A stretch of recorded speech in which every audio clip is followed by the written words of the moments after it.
Good morning, student. I hope all of you doing well. Today we are discussing about the class 11th lesson first video third. तो हम लोग यहाँ पे देखेंगे class 11th के lesson first physical basic concept of chemistry में, और इसमें हम लोग को आज देखना है फिजिकल क्लासिफिकेशन ऑफ मैटर। तो फिजिकल क्लासिफिकेशन ऑफ मैटर में हम लोग यहाँ पे देखते हैं बच्चों। सबसे पहले हम लोग देखते हैं कि यहाँ पे दिया हुआ है एक, यहाँ पे डिटर्मिनेंट में आपका दिया हुआ है प्रॉपर्टीज़, फिर सॉलिड, लिक्विड एंड गैस। तो ये जो मैटर्स हैं इनकी तीन फिजिकल नेचर है, सॉलिड, लिक्विड, गैस है, जिसका प्रॉपर्टीज़ जो है यहाँ पे दिया हुआ है। पहला प्रॉपर्टीज़ है यहाँ पे वॉल्यूम। वॉल्यूम जो होता है डिफिनिट होता है, लिक्विड का भी डिफिनिट होता है, और गैस का क्या होता है, इनडिफिनिट। पता होगा आप लोगों को। शेप डिफिनिट, शेप जो होता है लिक्विड का वो इनडिफिनिट होता है, और गैस का क्या होता है, ये भी इनडिफिनिट होता है। इंटरमॉलिक्यूलर फोर्स ऑफ अट्रैक्शन जो कि मॉलिक्यूल के बीच में वर्क करता है, मॉलिक्यूल कितना एक दूसरे को अपनी तरफ क्या करते हैं, अट्रैक्ट करते हैं, ये इंटरमॉलिक्यूलर फोर्स ऑफ अट्रैक्शन होता है। तो सॉलिड के जो मॉलिक्यूल्स होते हैं एक दूसरे के काफ़ी पास पास होते हैं, तो इसमें इंटरमॉलिक्यूलर फोर्स ऑफ अट्रैक्शन काफ़ी हाई होता है। लिक्विड में मॉडरेट होता है, कम होता है। गैस निग्लिजिबल और वेरी लो, या तो नहीं होता है और होता भी है तो बहुत कम होता है। बच्चों हम लोग फोर्थ टॉपिक इसमें देखेंगे, arrangement of molecule. Orderly arrange होते हैं सॉलिड में। लिक्विड में free move with in the volume, अपने वॉल्यूम के अंदर ही फ्रीली मूव करते रहते हैं। एंड गैस में देख रहे हैं हम लोग फ्री टू मूव एवरीवेयर, ये कहीं भी मूव करने के लिए फ्री होते हैं। ठीक है बच्चों, तो हम लोग यहाँ पे फिफ्थ टॉपिक देखेंगे। अब इंटर मॉलिकुलर स्पेस जो होता है वो सॉलिड के मॉलिक्यूल एक दूसरे के काफ़ी पास होते हैं, वेरी स्मॉल होता है। लिक्विड में स्लाइटली ग्रेटर, इससे कुछ अधिक होता है, और गैस में बहुत ही अधिक इंटरमॉलिकुलर स्पेस होते हैं। ठीक है। कंप्रेसिबिलिटी की बात करेंगे हम लोग। तो कंप्रेसिबिलिटी मतलब ये होता है कि कितना प्रेस किया जा सकता है इस मैटर के नेचर को। सॉलिड को हम लोग नॉट कंप्रेसेबल, इसको कंप्रेस नहीं कर पाते हैं। लिक्विड जो होता है नॉट कंप्रेसिबल, कंप्रेस नहीं होता है, और गैस जो होता है वो हाईली कंप्रेसिबल होता है। ठीक है, चलिए आगे देखते हैं हम लोग। At expression of heating very little, यानी कि गर्म करने पे थोड़ा सा फैलता है, ये गर्म करने पे वेरी लिटिल, थोड़ा सा ये भी फैलता है, लेकिन गैस को गर्म करते हैं तो ये बहुत ही ज़्यादा फैलता है। ठीक है। Rigidity very rigid, solid is very rigid, liquid not rigid known as fluids, और गैस होता है जो not rigid and known as fluid. And fluid fluidicity जो होता है, यानी कि ये कैसे फ्लो कर सकता है या नहीं कर सकता है, इसमें हम लोग देखते हैं। इट कैन नॉट फ्लो, ये फ्लो नहीं कर सकता है। कैन फ्लो, ये फ्लो कर सकता है up to down. It can flow in every direction, किसी भी दिशा में फ्लो कर सकता है। डिफ्यूजन की बात करते हैं हम लोग। Diffusion, they can diffuse due to kinetic energy of liquid, and liquid can diffuse and rate of diffusion is very fast, and gas can diffuse and rate of diffusion is very fast. Okay, तो बच्चों ये हमारा था solid, liquid, gas की physical properties. अब हम लोग बात करेंगे केमिकल क्लासिफिकेशन ऑफ मैटर की। केमिकल क्लासिफिकेशन ऑफ मैटर में मैटर को हम लोग देखते हैं कॉमनली दो भागों में डिवाइड किया गया है, mixture and pure substances. Mixture जो होते हैं वो टू टाइप्स के होते हैं, homogeneous mixture and heterogeneous mixture. और प्योर सबस्टांस जो होते हैं वे टू टाइप्स के होते हैं, एलिमेंट्स एंड कंपाउंड। बच्चों एक बार फिर देखेंगे हम लोग, मैटर जो क्लासिफाइड है मिक्सचर एंड प्योर सबस्टांस में, 9th में भी पढ़ा होगा आप लोगों ने। और इसके बाद से मिक्सचर को दो पार्ट में, homogeneous mixture and heterogeneous mixture. Pure substance जो होता है टू पार्ट में होता है, एलिमेंट्स एंड कंपाउंड। ठीक है बच्चों, हम लोग बारी बारी से देखेंगे। सबसे पहले देखते हैं एलिमेंट्स के बारे में।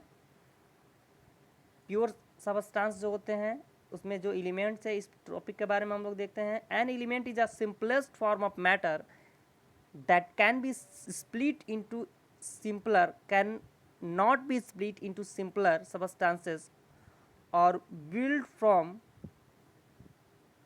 simpler substances by any ordinary chemical or physical method। यानी कि एलिमेंट एक ऐसे सबस्टांस होते हैं या फिर ऐसे मैटर होते हैं, ऐसा मैटर का ऐसा एक फॉर्म होता है जिसको हम लोग डिवाइड नहीं कर सकते हैं किसी भी फिजिकल और केमिकल प्रोसेस के द्वारा। ठीक है, ये हमारा एलिमेंट का डिफिनीसन था। आगे हम लोग देखते हैं there are 114 element known to us. अब तक जो है 114 एलिमेंट नोन है, खोजे गए हैं। Out of which 92 are naturally occurring, जिसमें से कि 92 जो हैं वो नेचुरली ऑकरिंग यानी नेचर से ऑब्जर्व किए गए हैं। And while the rest has been prepared artificially, और बाकी सब जो है आर्टिफिशियली प्रिपेयर्ड किए गए हैं दो मालिक्यूल को आपस में कोलाइड करके। इसको हम लोग बोलते हैं एटॉमिक फ्यूजन जो होता है उसके द्वारा इसको प्रिपेयर किया जाता है। दो मालिक्यूल को आपस में, दो एलिमेंट को आपस में जोड़ के तीसरा एलिमेंट बनाया जाता है, जिससे कि इसमें से कि शेष बचे यानी कि 14 and 8 22 एलिमेंट नेचुरली ऑकरिंग किए गए। Element are further classified into the two parts metal and non metal and metalloid, यानी कि एलिमेंट्स जो हैं इनको जनरली दो भागों में ही बांटा गया है, लेकिन ये तीसरा जो पार्ट है वो मेटलॉयड्स होता है, जिसमें मेटल्स और नॉन मेटल्स दोनों की प्रॉपर्टीज पाई जाती हैं। तो ध्यान देते हैं हम लोग यहाँ पे सबसे पहले कंपाउंड्स क्या होता है। Compounds, a compound is a pure substance made of,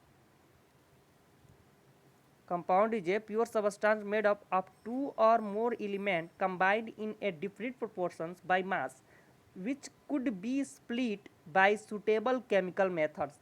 compound जो होते हैं वो दो या दो से अधिक जो होते हैं एलिमेंट आपस में कंबाइन करके बने होते हैं एक डिफिनिट प्रोपोर्शंस में, यानी कि जैसे CO2 है तो डिफिनिट प्रोपोर्शंस है, यानी 1 मालिक्यूल कार्बन का और 2 एलिमेंट ऑक्सीजन का।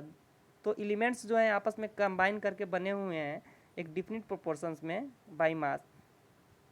जैसे यहाँ पे H2O को देख लीजिए आप लोग, बाई मास से हम लोग समझते हैं यहाँ पे कि कैसे ये एक दूसरे में कंबाइन करके फिक्स रेशियो में H2O जो है इसका जो होता है एटॉमिक मास 1 होता है, तो 2 एलिमेंट दिया हुआ है तो एटॉमिक मास यहाँ पे 2 हो जाएगा।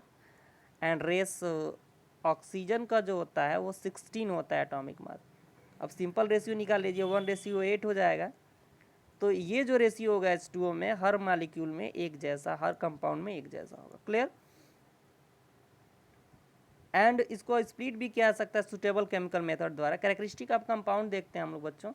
कैरेक्टरिस्टिक ऑफ कंपाउंड में compound always contain a definite proportions of the same element by mass. The properties of compound are totally different from the element which they are form, यानी कि जिस element से बने होते हैं उस एलिमेंट की कंपेरिजन में जो इसके प्रॉपर्टीज होते हैं कंपाउंड्स के वो काफ़ी अलग होते हैं। कंपाउंड्स आर होमोजेनुअस, कंपाउंड्स जो होते हैं वो होमोजेनुअस होते हैं। Compounds are broadly classified into inorganic and organic compound. Inorganic compound are those which are obtained from non-living sources such as minerals, for example common salt, marble and limestone। And organic compounds are those which occurs in living sources such as plants and animals। they are contain carbon। ठीक है। Common organic compounds are oil, wax, fats etc। तो ध्यान देंगे बच्चों यहाँ पे compounds में दो कंपाउंड्स हैं हमारा, कौन कौन सा है। एक तो हमारा इनऑर्गेनिक कंपाउंड है और दूसरा है ऑर्गेनिक कंपाउंड। अब इन दोनों कंपाउंडों का यहाँ पे डिफिनीसन भी दिया हुआ है कि जो ऑर्गेनिक कंपाउंड होता है बच्चों ये ऑर्गेनिज्म से बनता है, जैसे एनिमल्स एंड प्लांट्स से, और जो इनऑर्गेनिक कंपाउंड्स होता है वो मिनरल्स से बनता है, जो कि एग्जांपल आपको यहाँ पे दिया हुआ है। ठीक है। आगे देखते हैं हम लोग बच्चों मिक्सचर। मिक्सचर से भी आप लोग इंट्रोड्यूस होंगे पहले से ही, चलिए देख लेते हैं। A mixture is a combination of 2 और more elements or compound in any proportion so the compounds do not lose their identity। ठीक है। तो मिक्सचर जो होता है वो कॉम्बिनेशन होता है दो या दो से अधिक एलिमेंट का या कंपाउंड का, किसी भी रेशियो में ये मिला हुआ होता है। Do not lose their identity, ये अपनी आइडेंटिटी लॉस को नहीं करते हैं। Air is an example of a mixture. Air जो है कि बहुत ही अच्छा एग्जाम्पल है मिक्सचर का, जिसमें कि mixture are of 2 types, homogeneous and heterogeneous. 2 types के मिक्सचर हैं बच्चों। तो होमोजेनुअस मिक्सचर हम लोग देखते हैं have the same composition throughout the sample. इसके सैंपल में जो कंपोजिशन होता है स्मॉल पार्टिकल्स का वो सेम होता है, the components of such mixture can not be seen under a powerful microscope, और इसके कंपोनेंट्स के को आँखों से नहीं देखा जा सकता है, यहाँ तक कि पावरफुल माइक्रोस्कोप से भी नहीं देखा जा सकता है। They are also called solution, इसको सॉल्यूशन भी बोला जाता है। Example of homogeneous mixture are air, sea water, gasoline, brass, etc. Heterogeneous mixture consists of two or more parts which have different composition.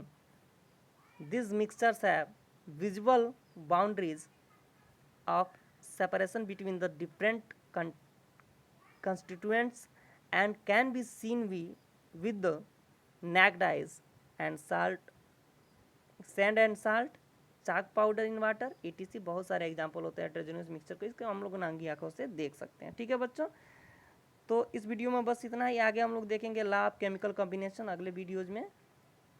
Thanks for watching. और जो बच्चे इस channel पे नए हों उस वीडियो को सब्सक्राइब करना, चैनल को सब्सक्राइब करना ना भूलें, लाइक बटन को दबाएं। Thank you for watching.